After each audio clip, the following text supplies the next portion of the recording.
બરાબર આને તમે 2000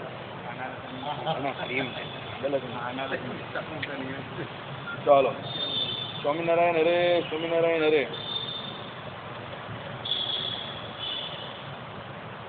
એટલે આપણે જોયું કે ભાઈ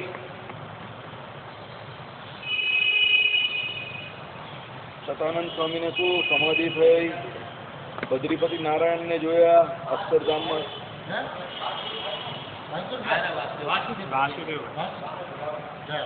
अभी हमके के सभा में सभा खत्म होगी ना तब बुलाएंगे. अभी अभी आएंगे सभा अभी 8:45 बजे यहाँ पर खत्म होगी ना तो 8:45 बजे आते हैं. उनको बोल दो आप खाना खा लो. खा लिया खाना? ओके आता हूँ मैं. काली बबल समझो ना, किया वाली बबल.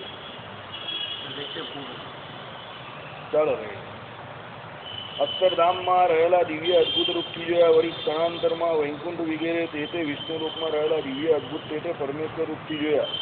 અને સમાધિમાં થઈ ગયેલું અને થવાનું સર્વ પણ જોયું. એટલે શું થયું કે ભાઈ અદ્ભુત પરમેશ્વર રૂપથી ભગવાનને જ જોયા, સમાધિમાં થઈ ગયેલું અને થવાનું સર્વ પણ જોયું. બરાબર. ભગવાનના એટલે પહેલાનું ત્રિકાર જ્ઞાન થઈ ગયું એમ.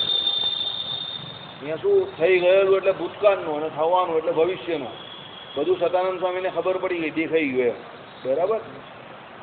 હવે આગળ જઈએ. ભગવાનના આવિર્ભાવનો સમગ્ર પ્રકાર તેમજ બીજો બધો પરમેશ્વરનો સ્વભાવ પણ જોયો. એ રીતે ભગવાનના પ્રસાદથી પરમેશ્વર સ્વરૂપનો સાક્ષાત્કાર પામેલા, ત્રિકાળનું જ્ઞાન પામેલા સતાનંદ મુનિએ પોતાને પ્રાપ્ત થયેલા વિજ્ઞાનને સફર કરવા કોઈ સમયે ભગવાનને પ્રણામ કરી વિજ્ઞપ્તિ કરી કે એટલે શું છે એમને હવે ભગવાનના ચરિત્રો પણ જે પૂર્વે ભગવાને કરેલા બાળપણમાં તે બધા દેખાવા માંડ્યા.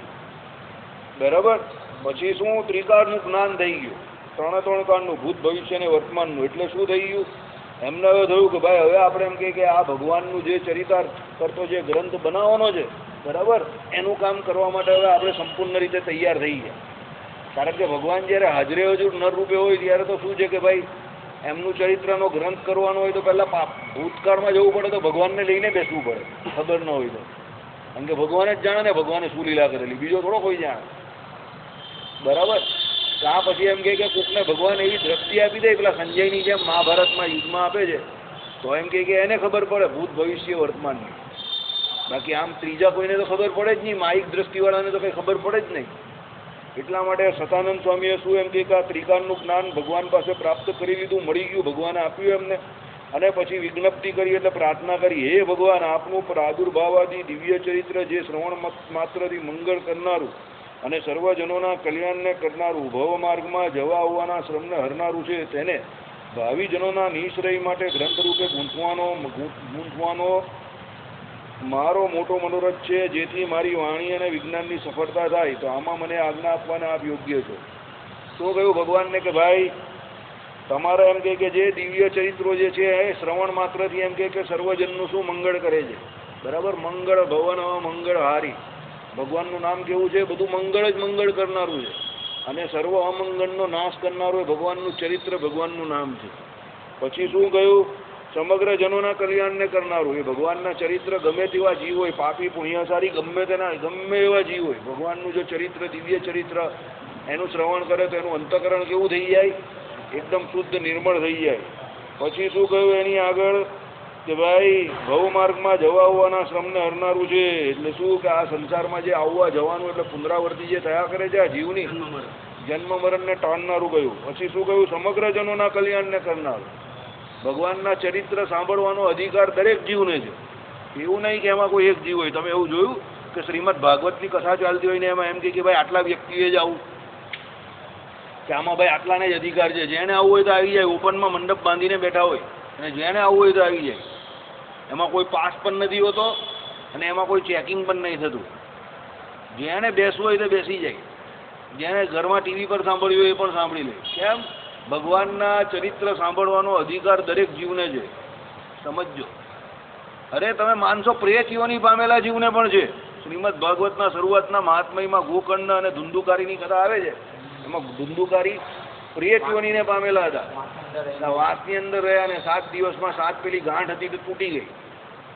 બરાબર.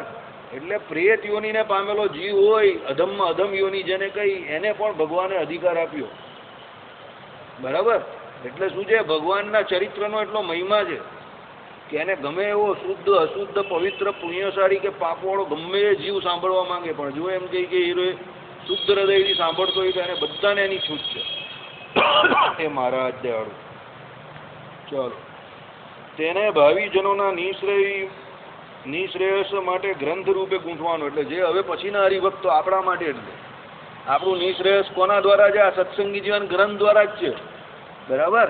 એટલા માટે એમ કે આપણા માટે એમ કે કોણે એ સતાનંદ સ્વામીએ ભગવાન પાસે શું પ્રાર્થના કરી કે ભાઈ અમને આવું વરદાન આપો કે તમારા ચરિત્રનું એમ કે એક આખું એમ કે ગ્રંથ આખો એક મેં હું રચું, જેથી એમ કે મારી વાણી અને વિજ્ઞાનની સફળતા થાય.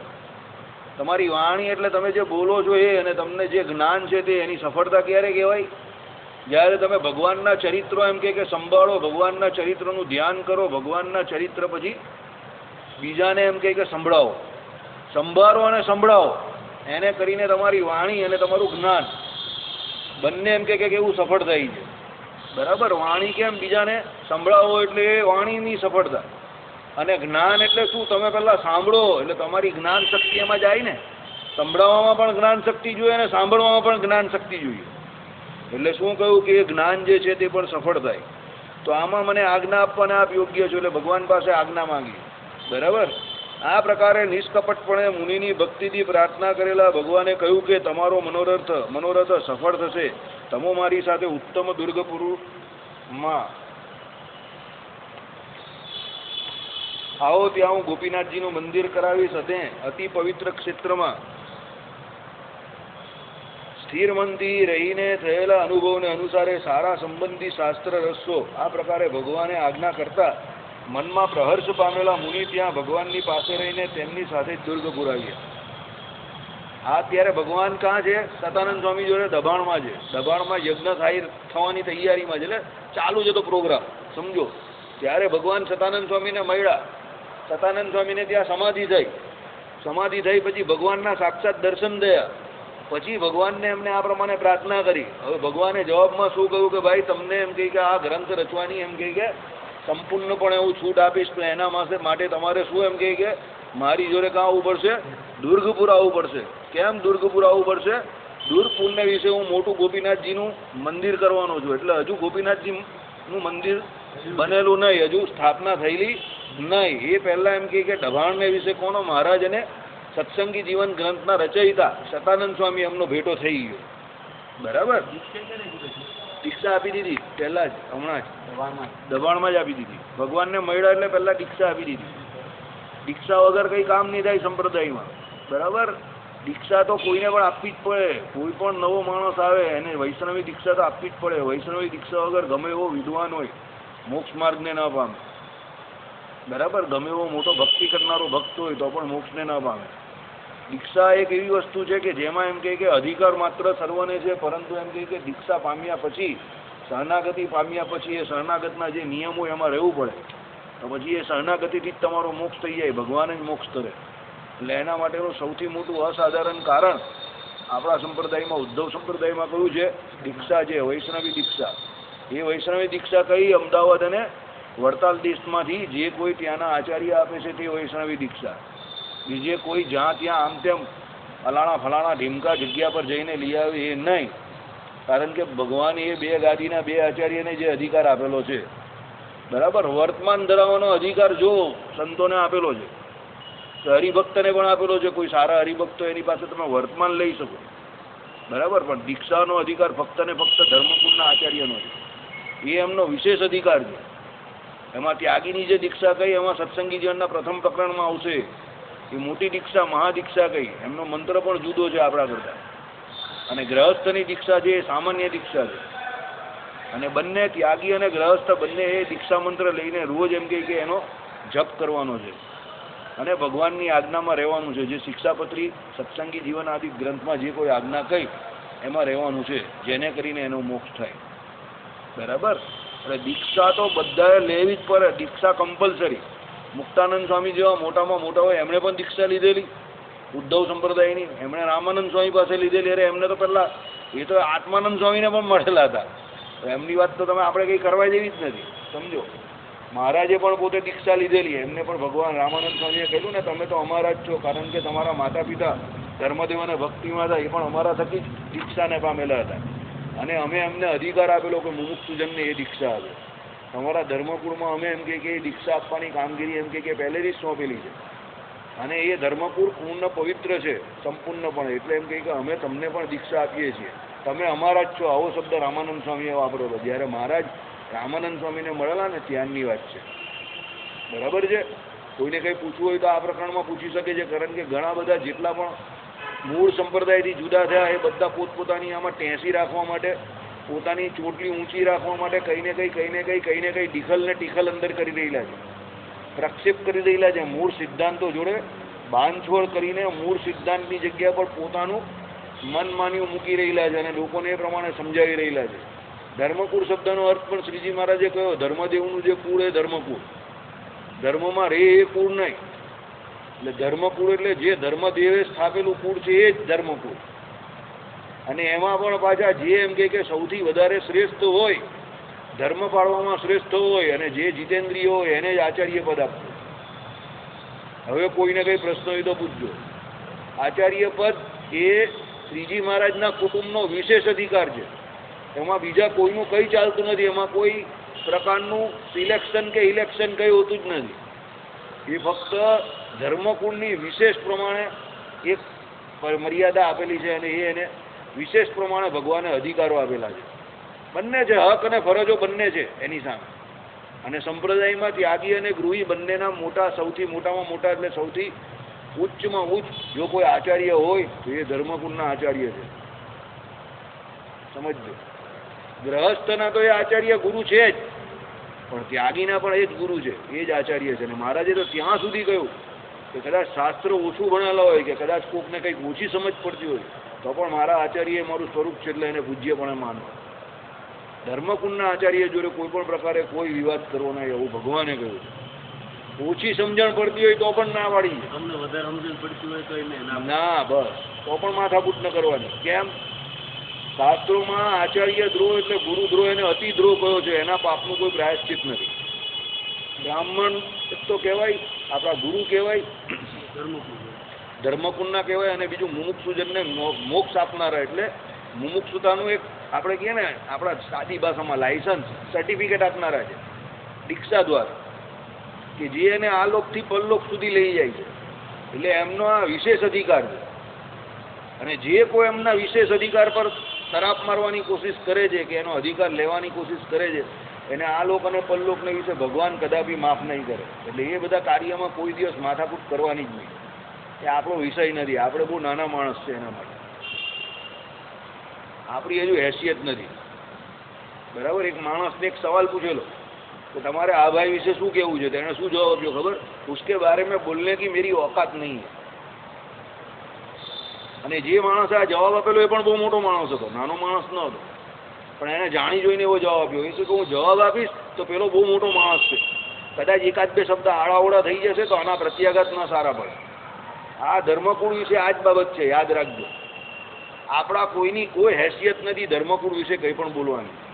શાસ્ત્રોમાં જેટલું વાંચન અને જેટલો અભ્યાસ મારા દ્વારા કે બીજા કોઈ પણ મોટા પુરુષ દ્વારા કરવામાં આવ્યો છે, એમણે જે મર્યાદા બાંધી છે એમાં ચોખવટ કરેલી જ છે કે ત્યાગી અને ગૃહી બંનેના એ આચાર્ય છે. અને આની ઉપર આપણા હરિદિગ્વિજય ગ્રંથમાં તમે જો ઘણા બધા વાંધા વિવાદો થયા છે, પણ એના બહુ સારી રીતે નિત્યાનંદ સ્વામીએ જવાબ આપેલા છે કે ભાઈ ગ્રહસ્થના ખેલા ગુરુ એવું નહીં, ત્યાગીના પણ ગુરુ એ જ છે. અને પૂર્વે એમ કે કોનું ઉદાહરણ આપ્યું? સુખદેવજીના ગુરુ કોણ હતા? જનક રાજા, બરાબર, જેને વિદેહી તરીકે ઓળખા એવા જનક રાજા. અને બીજા એમ કે જે કોઈ પરમહંસ એના એમ કે ગુરુ એ જનક રાજા કહેવાયા, સુખદેવજી જેવા બીજા ઘણા બધા પરમહંસ. એટલે ટૂંકમાં કહેવાનો સાર એવો છે કે ગ્રહસ્થ એમ કે ત્યાગીના પણ ગુરુ હોઈ શકે છે. એવું નથી કે ગ્રહસ્થાશ્રમી હોય એટલે એ ત્યાગીના ગુરુ ન હોઈ શકે, 100% હોય. અરે તમને સૌથી પહેલી સૌથી મોટામાં મોટી વાત કરું, અનંત કોટી બ્રહ્માંડના નાથ બધાના ગુરુ છે ભગવાન. ભગવાન જ પોતે સહ જોડે છે. તો અક્ષરધામમાં જુઓ ને, રાધા અને લક્ષ્મીએ સેવેલા, લક્ષ્મીનારાયણ રૂપે ભગવાન જ પોતે સહજોડે છે, તો ભગવાન જ ગ્રહસ્થ છે. તો બીજાની કા વાત કરવાની? ભગવાન બધાના ગુરુ છે, દરેક જીવના ગુરુ તો ભગવાન છે. સહજાનંદ ગુરુમ ભજે સદા. ભગવાન જેવો તો કોઈ ગુરુ છે જ નહીં અનંત કોટી બ્રહ્માંડમાં. ભગવાને જ પોતે ગ્રહસ્થ આશ્રમ સ્વીકારેલો છે. એ વાત અલગ છે કે અહીંયા ત્યાગી રૂપે પણ આવે છે અને રાજા રૂપે પણ આવે છે. તો મૂળ ભગવાનનું લક્ષ્મીનારાયણ રૂપ મૂળ રૂપ છે તે ગ્રહસ્થ જ છે ને. લક્ષ્મીજીને ભગવાન અહીંયા પણ વરેલા છે અને અનાધિકારથી એ દિવ્ય પત્ની યોગ ભગવાનને બતાવેલો જ છે. લક્ષ્મીજી અને રાધાજી બંનેનો બતાવેલો છે. વાંચો શાસ્ત્રોનું પરસ્પર તમે એમ કે અનુસંધાન રાખો તો તમને ખબર પડે કે ભગવાનને દિવ્ય પત્ની યોગ છે જ. એટલે કઈ પત્ની હોવી એ કઈ એમ કે કઈ કોઈ વિરોધાભાસ કે કોઈ તમારા મગજની અંદર ખોટો વિચાર આવે કે વિકાર આવે એવો કઈ આમાં સવાલ નહીં પેદા થતો. સમજજો, લખે છે ભગવાનને દિવ્ય પત્ની યોગ.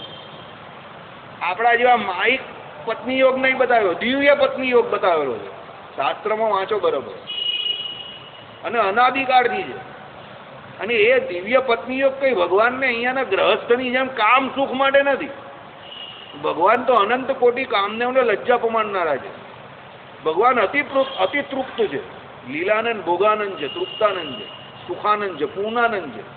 તો ભગવાને કઈ લગ્ન કરેલા છે કે ભગવાન જે લક્ષ્મીજીને વરેલા છે તેમાં ભગવાનની કઈ પૂર્ણતામાં કોઈ ખામી હતી એટલે પૂર્ણ થવા માટે લગ્ન કર્યા એવું નહીં. અહીંયા પેલા ઘણા લોકોના લગ્ન ન થતા હોય ને તો લોકો પૂછ્યા કરે અને એને પેલો અડધો ગણે અધૂરો ગણે ગોદાગોદી કર્યા કરે. એટલે ભાઈ એવું કઈ હોતું નથી. એમાં કાં કઈ અડધો કે અધૂરો રહી જાય છે. નસીબદાર માણસ છે. હું તો હકીકતમાં નસીબદાર જ માનું જેવા માણસને. સમજો, વજનિયા લઈને આખા ગામમાં દોડવું એના કરતાં વગર વજને ફરવું એ હોશિયાર માણસને નસીબદાર માણસની નિશાની છે.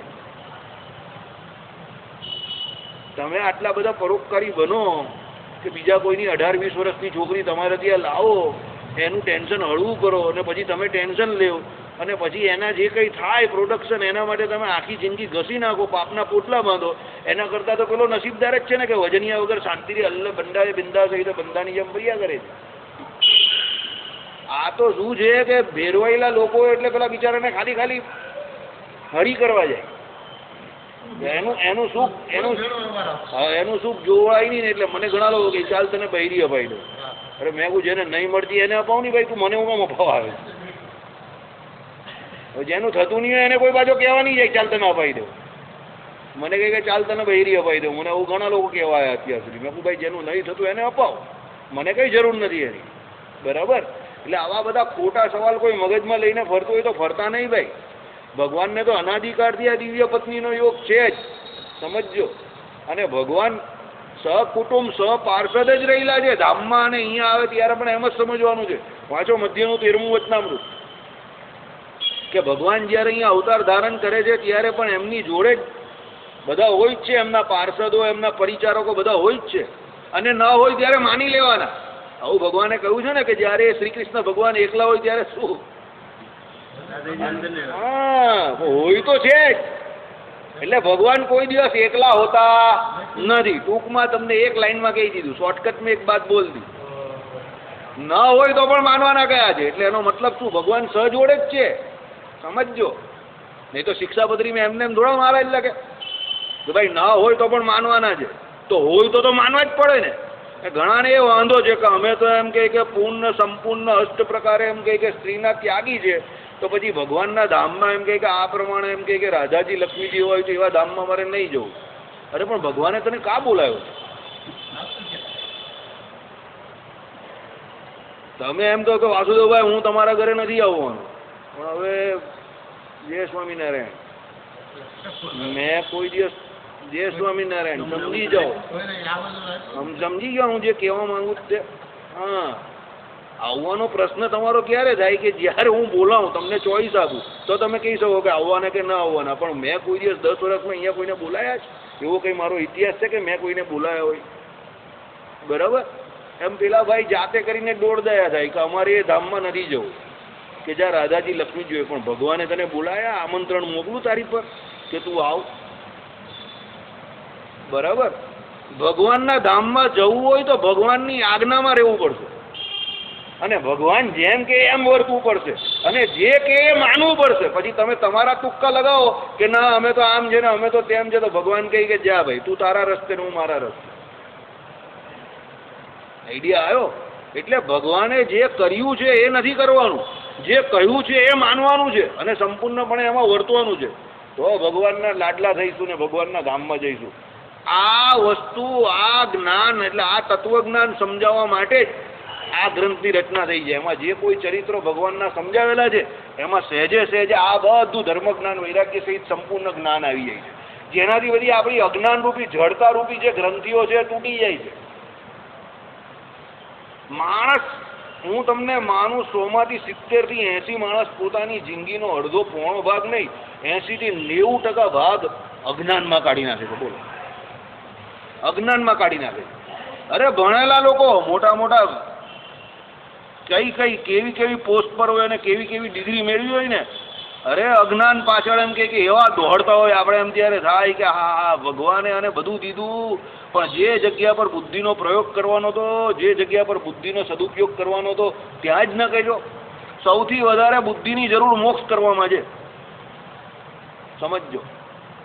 માણસ એમાં જ સૌથી વધારે માર ખાઈ જાય. એમાં કોઈ દિવસ તપાસ નહીં કરતો કે ભાઈ હું આ જગ્યા પર જેને માનું છું તે જગ્યા પર રહીને અને જેને માનું છું એના દ્વારા મારો મોક્ષ થશે કે ન થશે. અને જ્યાં જેવું પિક્ચર એને દેખાય એ પિક્ચરને સાચું માનીને ત્યાં જ બેસી જાય. તો એનો કોઈ દિવસ પરસ્પર શાસ્ત્રોમાં જોઈને તપાસ નહીં કરતો. બરાબર? જેને કરીને ઘણા બધા લોકો એને છેતરી જાય છે અને એને કરીને એના માટે જ ભગવાને અહીં અવતાર ધારણ કરેલો ને. મૂળભૂત કારણ શું? અધર્મ સર્ગ. મારે એ શું બતાવ્યું? અધર્મ સર્ગ.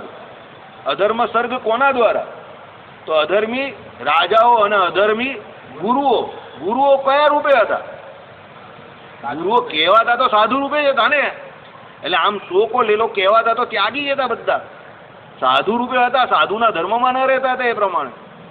એટલે અને રાજા રૂપે આવેલા એ બધા અસુરો અને અધર્મ ફેલાવી દીધેલો. એટલે તો ભગવાને નરનારાયણ દેવનું મિસ લઈને અહીંયા અવતાર ધારણ કર્યો અને સૌથી મોટું કાર્ય ભગવાને એ સમયે એ જ કરેલું. અધર્મ સર્ગ હતો એનું શું કરી નાખ્યું? ભગવાને છેદન કરી નાખ્યું. અને ધર્મ જે હતો તે પાછો એમ કે જેવો હતો એવો ધર્મ પોતે એમ કે એનું સ્થાપન કર્યું.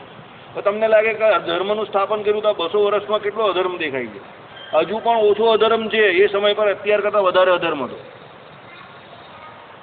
અત્યારે ઓછો અધર્મ છે એના કરતાં. બીજી વસ્તુ, અત્યારે ધર્મના નામ પર અધર્મ તો ત્યાર કરતાં ઓછો જ છે. અત્યારે જે અધર્મ ચાલે જ ને એ તો ધર્મમાં નથી માનતા, એનો બધા પશ્ચિમના અનુકરણમાં પહોંચી ગયા છે. એ સમયમાં તો ધર્મના નામ પર અધર્મ વધારે ચાલતો. અત્યારે પણ ચાલે છે, પણ તે સમયે તો બહુ પૂરપાટ ચાલતો હતો. 200-250 વર્ષ પહેલાં તો આપણો ઇતિહાસ જોઈ લેજો. બરાબર? એટલે શ્રીજી મહારાજનું અહીંયા અવતરણ થયેલું અને એટલે એમના જીવન ચરિત્રનો એક ગ્રંથ રચવાની જરૂર હતી અને ભગવાનની પોતાની એ ઈચ્છા હતી, ભગવાનનો પોતાનો એ સંકલ્પ હતો. એટલા માટે જ સતાનંદ સ્વામીએ આ કાર્ય કરેલું. એટલે એકલો સતાનંદ સ્વામીનો સંકલ્પ ન હતો, આ ભગવાનનો સંકલ્પ પણ હતો. સતાનંદ સ્વામી આમાં નિમિત્ત બનેલા, સમજો. અને ભગવાનનો સંકલ્પ હતો એ ભગવાનનો સંકલ્પ એ જ સતાનંદ સ્વામીનો સંકલ્પ. જેને ધામ નિરૂપણ વાંચ્યું હશે એને ખબર હશે કે ધામમાં જાય પછી ભગવાનના સાધર્મ્યને જે કોઈ મુક્ત પામે પછી જેટલું રાજાનું રાજ એટલું રાણીનું રાજ, એમ જે ભગવાનનો સંકલ્પ એ જ પેલા મુક્તનો સંકલ્પ. કારણ કે એના ધર્મભૂત જ્ઞાનનું વિસ્તરણ થઈ જાય છે. પછી ભગવાન શું ઈચ્છે છે એની એને ખબર પડે છે. બદ્રિકાશ્રમમાં જ્યારે નરનારાયણ રૂપે ભગવાન હાજર હતા અને ભગવાનને દુર્વાસા ઋષિ થકી જેવો શાપ થયો કે ભગવાને જે કંઈ શાપ ગ્રહણ કર્યો તો ભગવાન જોડે એકી સાથે જેટલાને શાપ થયેલો એ બધા અહીંયા ભગવાન પહેલાં આવી ગયા. કેમ? એમને ખબર હતી કે ભાઈ ભગવાનની પોતાની ઈચ્છા છે કે અહીંયા લીલા ચરિત્ર, અહીંયા અવતાર ધારણ કરવાનું ને અહીંયા ચરિત્ર કરવાના ને અહીંયા જે ભરતખંડને વિશે જે કોઈ અધર્મ છે એ અધર્મને દૂર કરવાનો છે. એટલે ભગવાન જોડે બધા આવી ગયા. ભગવાને કોઈને કહેવાની પણ જરૂર નહીં પડી. કેમ?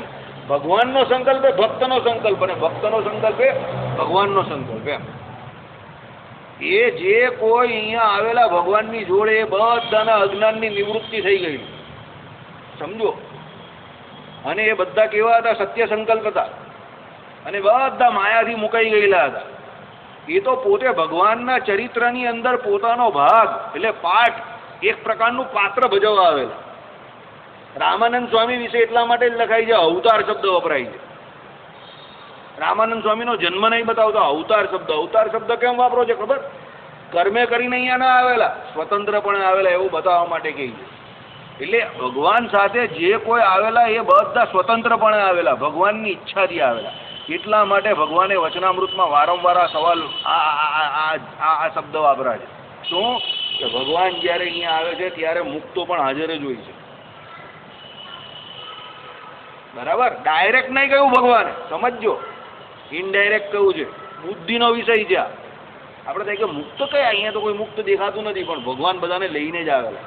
અને ગધડામાં આમાં આપણે વાંચ્યું એ પ્રમાણે બધાને પોતાના પૂર્વ જે કોઈ એમ કે નામ હતા એ બધા નામો કહેલા, ને પૂર્વ જન્મમાં જે કોઈ હતા એ બધા ઋષિમુનિઓના નામ કહેલા, ને એ બધા મુક્ત થઈ ગયેલા, સ્વતંત્રપણે વિચરતા હતા. બરાબર? એટલે આ શાસ્ત્ર એક એવું શાસ્ત્ર છે કે જેમાં ધર્મ, જ્ઞાન, વૈરાગ્ય સહિત ભક્તિ કેવી રીતે કરવી એ સહેજે સહેજે ભગવત ચરિત્ર દ્વારા જાણવામાં આવ્યું છે. બરાબર? ચાલો, એટલે હવે તે પછી દુર્ગપુરમાં ભગવાનની પરિચર્યા પરાયણ થઈ રહેતા ભગવાનના અનુગ્રહથી સમાધિ સિદ્ધ થઈ, તથાપી કોઈ સમયે અષ્ટાંગ યોગનું સ્વરૂપ યથાશાસ્ત્ર જાણવા ઈચ્છતા મુનિએ પ્રણામ કરી ભગવાનને વિજ્ઞાપના કરી કે યથાશાસ્ત્ર અષ્ટાંગ યોગનું સ્વરૂપ જાણવા ઈચ્છતા મને કહેવાને યોગ્ય છે. જો સતાનંદ સ્વામી સમજી ગયા શું કે ભાઈ આપણે તો અષ્ટાંગ યોગ વગર જ ભગવત કૃપાથી સમાધિ થાય છે, પણ આપણે શાસ્ત્રો જ્યારે રચીએ ત્યારે શાસ્ત્રોમાં અષ્ટાંગ યોગનું નિરૂપણ કરવું પડશે. કેમ કે પહેલાં આપણે તો અષ્ટાંગ યોગ જાણતા હોવા જોઈએ ને, એટલે એમણે ભગવાનને શું પ્રાર્થના કરી કે ભાઈ મને તમે અષ્ટાંગ યોગ શું છે એ બતાવો, કારણ કે નિરૂપણ કરવું પડે ને પાછું. એટલે તે પછી ભગવાને યથાશાસ્ત્ર અષ્ટાંગ યોગનું સર્વાંશે નિરૂપણ કર્યું. આવી ગયું સમજાવવા માટે કોને? સતાનંદ સ્વામીને.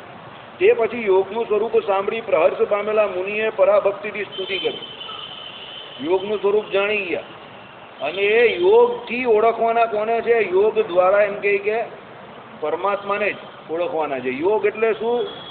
સંયોગ, જોડાણ. કોની જોડે જોડાણ? તો આત્માનો પરમાત્મા જોડે જોડાણ. તો ભાઈ યોગ શું? યોગ કેમ કહે? તો ભાઈ આત્માનું જે દેહ જોડે કથિત જોડાણ થઈ ગયું છે, અને એને કારણે જે બધા મળો એને વળગેલા છે એ પેલા યોગ દ્વારા એ કંટ્રોલ કરવામાં આવે છે, ને એ મળોને દૂર કરવામાં આવે છે, અને એ યોગ દ્વારા આત્માનો પરમાત્મા જોડે યોગ થાય છે, મેરાપ થાય છે. એટલે વસ્તુતા એ યોગ કોનો થાય છે? આત્માનો પરમાત્મા જોડે થાય છે. અને એમાં વચ્ચે જે દુશ્મન છે, જે શત્રુ છે, કોણ? આપણા અંતરના હરિયો જે મળો છે તે કામ, ક્રોધ, લોભ, એને પેલા યોગ દ્વારા શું કરવામાં આવે છે? કાબુમાં લેવામાં, નિયંત્રણમાં લેવામાં આવે છે. અને યોગ એટલે શું? આત્મા અને પરમાત્માનું મિલન, એનું જોડાણ છે યોગ એટલે. બરાબર? ચાલો,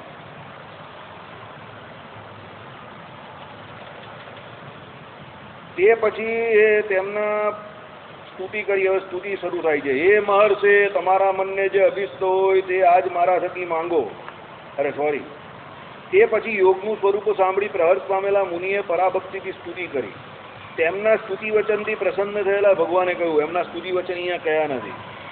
શું? એટલે એમણે સ્તુતિ કરી. હવે એ સ્તુતિ કરી પછી ભગવાન હવે એમની પર પ્રસન્ન થયા, એટલે ભગવાને એમને કહ્યું આ પ્રમાણે, હે મહર્ષે, તમારા મનને જે અભિષ્ટ હોય તે જ આજ મારા થકી માંગો. હું તમારી ઉપર પ્રસન્ન થયો છું તો માંગેલું આપીશ, એમાં સંશય નથી. શું કહ્યું? કે હું તમારી ઉપર બહુ પ્રસન્ન થયો છું. બરાબર? તમારા મનમાં જે કોઈ અભિષ્ટ એટલે ઈચ્છા હોય તે માંગો. આ પ્રકારે ભગવાને કહ્યું એટલે મુનિ બોલ્યા કે હે સ્વામી, તો તમે જો મારી ઉપર પ્રસન્ન થયા હો તો કૃપા કરી મારો બહુ દિવસનો મનોરથ પરિપૂર્ણ કરો. તમારા ચરિત્રનો ગ્રંથ કરવા હું ઈચ્છું છું, તેની આજ્ઞા મને આપો. આપે પ્રથમ પ્રતિજ્ઞા કરેલી છે, ગ્રંથ કરવાથી મારો વિદ્યા અભ્યાસનો પરિશ્રમ સફળ થશે. આ મારે અભિષ્ટ છે તે આપો. આનું નામ ભગવત ભક્ત કહેવાય. સતાનંદ સ્વામીનું ચરિત્ર તમે જ્યારથી સાંભળો ત્યાંથી અત્યાર સુધી એમના જીવનની અંદર ભગવાન સિવાય બીજો કોઈ વિષય જ નથી. જ્યારે જ્યારે ભગવાનને મળ્યા કે જ્યારે જ્યારે એકલા હતા ત્યારે ભગવાનનું જ ભજન કરતા હતા, અને ભગવાન પાસે પણ શું? ભગવાનના જ ચરિત્રનો ગ્રંથ કરવા માંગતા હતા. એટલે ભગવાન સિવાય બીજો કોઈ વિષય જ નથી એમની જિંદગી. અને એટલે જ ભગવત કૃપા પણ એમની ઉપર થઈ ગઈ. તમારી જિંદગીનો તમારો જે કોઈ વિષય હોય એ વિષય જ તમારી ઉપર કૃપા કરે. માયાનો વિષય હોય તો એ આમ કૃપા કરે, અને ભગવાનનો વિષય હોય તો એ આમ કૃપા કરે. સમજી ગયા ને તમે? માયાનો વિષય કેમ કૃપા કરે? આમ કૃપા કરે, જરા જોરમાં કરે. બરાબર? કોઈ ફેરી આમ જરા વધારે જોરમાં આવે તો લાલ લાલ કૃપા પણ થઈ જાય. બરાબર? અને ભગવાનની કૃપા આમ થાય. એટલે તમે જેને વિષય બનાવો એ પ્રમાણે કૃપા થાય, પણ કૃપા થાય કરી. માયાની કૃપા પણ થાય. કેવી રીતે થાય? આમ બે ગરમ ગરમ લાલ લાલ આપે એટલે પછી થાય કે યહાં પર નહીં આને કા થા. મેં તમને કહું ને એ પ્રમાણે એડ્રેસ તો હું બધાને આપું. મને કોઈ કે એડ્રેસ તો આમ જોરથી લખી દઉં, પછી નીચે શું લખું? આ ઉપરોક્ત એડ્રેસ પર ફોન કર્યા વગર પધારવું નહીં. એડ્રેસ તો મારું તરત મળી જાય, પણ હું કદાપી મળું નહીં. બરાબર? એટલે એડ્રેસ બધાને આપવાનું, મોટા અક્ષરથી આપવાનું. બરાબર? વ્રજભૂમિ 16 નંબર. પણ અહીંયા આવવાનું નથી. બરાબર? કેમ નથી આવવાનું? ટાયલા ટીપવાના નથી. બેસવા તો કદાપી આવવાનું નહીં. બેસણા વાળો રિવાજ આપણે કાઢી જ નાખ્યો છે. બરાબર? બેસવું કરવાનું જ નહીં. બેસવું ને ઉઠમણું બેવ નહીં કરવાનું. ધંધો કરે તો લોકો ઉઠમણું કરી નાખે. બરાબર ને? કોઈ મરી જાય તો બેસવું કરે. એટલે આપણે ઉઠમણું પણ નહીં કરવું ને બેસવું પણ નહીં કરવું. આ બે શબ્દ જ કાઢી નાખવાના. ઉઠમણું પણ નહીં કરવું ને બેસવું પણ નહીં કરવું. સીધે સીધું ભજન જ કરવાનું. બરાબર? ચાલો. હું એટલે ભગવાન આ પ્રકારે ભગવાને કહ્યું એટલે મુનિ બોલ્યા. પછી તેની મને આજ્ઞા આપો, એમ આ મારે અભિષ્ટ છે એટલે આપો. આ પ્રકારે મુનિએ પ્રાર્થના કરેલા ભગવાને કહ્યું કે હે મુનિ, મારા ચરિત્ર જેવા સાંભળ્યા છે અને દેખ્યા છે તે રીતે વર્ણન કરો. શું કહ્યું? ભાઈ તમે જેટલા સાંભળ્યા છે અને દેખ્યા છે એ પ્રમાણે વર્ણન કરવાની શરૂઆત કરો. તમારી બુદ્ધિમાં 3 કાળનું વિજ્ઞાન વર્તે છે, સર્વના મનના અભિપ્રાયોને પણ જાણો છો. ભગવાને શું કહ્યું? તમારી બુદ્ધિમાં 3 કાળનું તમને જ્ઞાન આપેલું જ છે. હવે તમે શરૂઆત કરી દો. બરાબર? તો સર્વના મનના અભિપ્રાયોને પણ જાણો છો. સર્વમાં એટલે બીજાના કરતા ભગવાને અહીંયા પોતાનું કહ્યું. ભાઈ તમે ભગવાનના ચરિત્રનો ગ્રંથ કરો તો એમાં ભગવાનનો અભિપ્રાય લખવો પડે ને. મોટા મોટા એમ કે સાધુ સંતો ઋષિ મુનિઓ વિદ્વાનો એની બધી કલમો ભગવાને ટાંકી છે સત્સંગી જીવનને વિશે. તે બધો અભિપ્રાય એમનો ખબર પડવી જોઈએ ને. તો તમે એમ કે ત્રિકાળ જ્ઞાની થાવ, એની જોડે બીજાના અભિપ્રાયને પણ જાણનારા થાવ તો એ વસ્તુ શક્ય છે ને. બાકી અહીંયા તો વચનામૃતના લોકો એટલા આડા અવડા અર્થ કરે છે. જય સ્વામી નારાયણ. અરે શબ્દોના પણ એટલા બધા ખતરનાક અર્થ કરવાવાળા છે. બધી એક એવી નોટ છે કે જે રિઝર્વ બેંકના ગવર્નર આપણા પેલા રઘુરામ રાજન જવાના છે ને એ પણ નહીં વટાવી શકે કે આ નોટ તો મારે નહીં જોઈ. આ નોટ ક્યાંથી આવી ગઈ ભારતના ચલણમાં? બરાબર? દુનિયામાં જેટલી બધી ખોટી નોટો આખા દુનિયામાં નથી, એ બધી નોટો ભારત દેશમાં આપણા સંપ્રદાયમાં છે. એટલા બધા ખોટા શાસ્ત્રના અર્થ કરે છે આપણે ત્યાં લોકો. બધો જ ખોટો અર્થ. વંદુ સહજાનંદ રસુ રૂપ. હા, લોકો ગાય એટલે મજા આવી જાય. તેને મમ ફરે લેલો. એ ગરીબ વખત તેને મમ ફરે રેલો. મમ ફરે રેલો આખા વંડુમાં ક્યાં લગેલું મેં આખું ગોતી નાખ્યું, પણ મને કશે મળ્યું જ નહીં. રોજ બોલે પાછા. બરાબર? વધુમાં સાહેબને પૂછજો કે લોકો વંડુ કેવું ગાય છે. સાહેબ રોજ ગાય છે. એક આમ ગાય, એક આમ ગાય, 2 લાઈન આ બાજુ, 2 લાઈન આ બાજુ. બરાબર? એટલે આપણો તો એમાં વર્લ્ડ રેકોર્ડ છે આપણા સંપ્રદાયવાળાનો ખોટું ગાવાનું. પછી પોળે પ્રભુ, એમાં પણ કોઈને ના આવડે તો બી ચોપડી કોઈ હાથમાં જ નહીં લઈને મન ભાવે ઠોકા ઠોક ઠોકા ઠોક. બધા જ ખોટું બોલ. અહીંયા તો ખોટું બોલવાની ભગવાન સામે રેસ લાગેલી છે. જેને જે મન ભાવે તે ગાજ કરો. ભગવાન બહુ દયાળુ છે. બોલો ખોટું, જે બોલવું હોય તે બોલો. જેને પદ રચે એ વિચાર કરે છે કે મેં આ પદ રચેલા છે. એ વાંચતા હશે કે ભાઈ મેં બરાબર, હું બરાબર જ છું, હું નહીં ભૂલી ગયો ને. એટલું બધું ખોટું ગાઈ લોકો. કોકને કહે તો એ ભણેલા ને એટલે એને બધી બહુ ખબર પડે એટલે અમે અભણ એટલે અમે ગમે તે ગાઈએ. ભગવાન તો પ્રેમ ના ભૂખ્યા છે. ચાલ પતી ગઈ વાત. એટલે હવે એને શીખવું જ નથી. બરાબર? હવે એને એની જે જગ્યા પર છે ત્યાંથી એને ખસવું જ નથી. તો પછી હવે આપણે એને કેવી રીતે ખસાડવાના? અરે ભાઈ, ન ખબર પડતી હોય ચોપડીનો ઉપયોગ કરો. કાં ના પાડી છે, પણ ખોટું તો ન ગાઓ. જો સતાનંદ સ્વામી જેવા આટલા મોટા માણસ ભગવાનને પ્રાર્થના કરતા હોય, ભગવાનના ચરિત્ર લખવા માટે આટલી બધી પ્રાર્થના કરે અને ભગવાન પાસે પ્રાર્થના કરીને જેવું હોય તેવું માંગે અને એ પ્રમાણે ચરિત્ર લખવા માટે કેટલી વખત ભગવાનને કહું કે ભાઈ તમે કૃપા કરો કેમ એમને પણ એવો ભય હોય ને કે કંઈ ખોટું ન લખાઈ જાય રખે ને સમજો તો પછી આપણે કોનસે ખેત કે બેગને એક ચોપડી ખોલીને જોવામાં આપણા કા બાપા નાના થઈ જાય છે વંદુ સીધું બોલશો સાચું બોલશો તો ભગવાન રાજી થશે પણ ખોટું બોલ્યા કરશો તો ભગવાન થોડા રાજી થવાના કોડે પ્રભુ જોઈ લો એક વખત આરતી જોઈ લો શીતળ આરતી જોઈ લો ના આવડતી હોય તો મારી જેમ ન ગાઓ હું છેલ્લા 20 વર્ષથી નથી ગાતો બરાબર હું 20 વર્ષથી એક પણ વખત આરતી ગાતા તમે મને ન જોયો હોય શીતળ આરતી બરાબર હું નથી ગાતો એને બરાબર કોડે પ્રભુ તમને ન આવડે તો ન ગાઓ હું તો જ્યારે જન્માષ્ટમી હોય મોટા મોટા તહેવાર હોય ને કોડે પ્રભુ ન ગવાતું હોય ત્યારે પેલા આપણો બાલકૃષ્ણના બાપાને કાયમ કહું કે મને શીખવાડો નહીં આજે પણ એ ના પાડી દે પછી હું શું કરું એ કે આજે ન ગવાય મારી પાસે પણ એક દિવસે ફુરસત હોય જન્માષ્ટમીમાં 12 વાગે દર્શન બંધ થાય એટલે લોકો કોડે પ્રભુ ન ગવડાવે હું કાયમ જ કહું ભાઈ મને શીખવાડી દઉં જોરમાં ગાઈને એ લોકો શીખવાડતા નથી મારો વાંક છે બરાબર તમે પણ એ દિવસે શીખી જજો શ્રીપતિમ શ્રીધરમ સર્વદેવેશ્વરમ